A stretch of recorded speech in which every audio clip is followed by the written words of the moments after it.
This is The Download from Sounds Profitable, your daily source for the essential news in the business of podcasting. I'm Gavin Gaddis.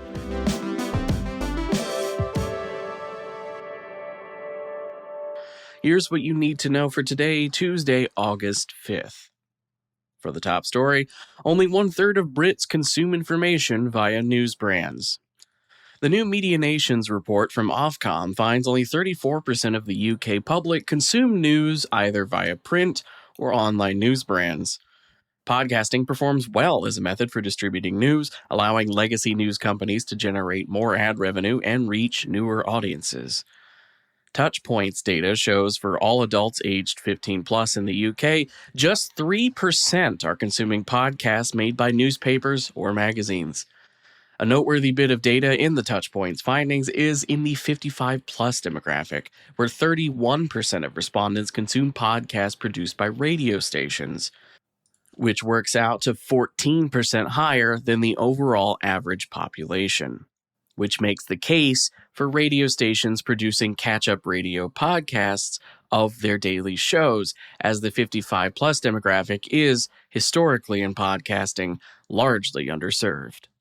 Next up, Spotify is raising its prices yet again. A blog post published yesterday by Spotify announced premium subscriptions would increase in markets across South and Southwest Asia, Africa, Europe, Latin America, and the Asia-Pacific regions.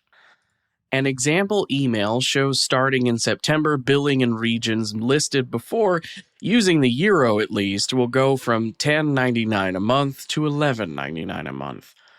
On the subject of that price hike, analyst Bob Lefsetz levels an acerbic finger at the music industry at large for stagnation that has led to a world where a massive music app like Spotify finds more success in being a multimedia app. HBO had The Sopranos to jumpstart both HBO and prestige TV as an art form. Netflix burst onto the scene as a legitimate platform with House of Cards. Podcasting even had its serial moment well over a decade ago. Music labels, by comparison, have not cracked an album that both elevated music and that particular company in a long time. Next up, reactions to the Bloomberg Wondery article. This is about responses to yesterday's article from Bloomberg alleging Amazon was effectively shuttering Wondery. ABC News executive producer, podcast programming Laura Mayer wrote a piece on LinkedIn on the podcasting industry. For reference, in the Bloomberg article, an internal memo cited part of the motivation of shifting all narrative Wondery podcasts under the Audible umbrella is the industry changes brought on by video. Mayer pushes against the premise narrative podcasting is unfeasible or slipping in the video world, reflecting on her childhood experience with legacy narratives like This American Life and her experience producing Shameless Acquisition Target.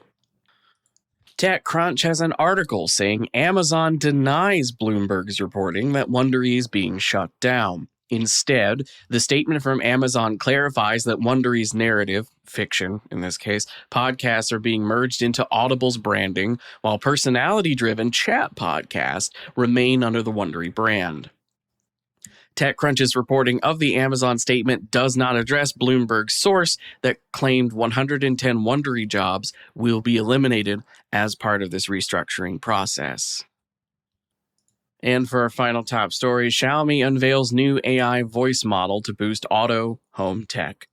The new open-source voice model released by Xiaomi Corp is built to complement automotive and appliance technology. This marks a continuation of Xiaomi's expansion outside of their original core smartphone business, with electric cars becoming a significant market that has married into an overall tech race in China to improve AI.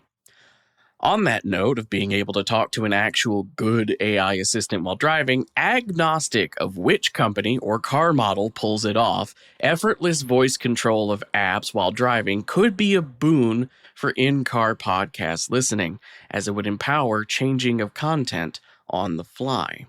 As for the rest of the news, Listener.com founder Casey Adams has announced an official integration with newsletter platform Beehive that'll feed newsletter analytics back into podcasters' listener dashboard. As is becoming kind of a trend at Podscribe, they have multiple new updates to announce at the same time. This time around, we've got a bundle of new upgrades to reporting. This includes by-campaign and device reports, expanded international coverage in the Podscribe Ranker, and genre-level insights in their lag reports. The New York Times is expanding The Athletic with 2 new podcast licensing deals to expand their subscriber base. Westwood One and Cumulus Media's Pierre Bouvard has a new piece looking at the relationship of brand awareness and sales effect. I think Podscribe's in the mix there too. They're pretty busy. Keegan Hipgrave's podcast Keegan & Company joins iHeart Australia, and Riverside has launched a beta test of podcast hosting and RSS feed distribution within Riverside. This includes a fun 6-minute tutorial video showing off the feature.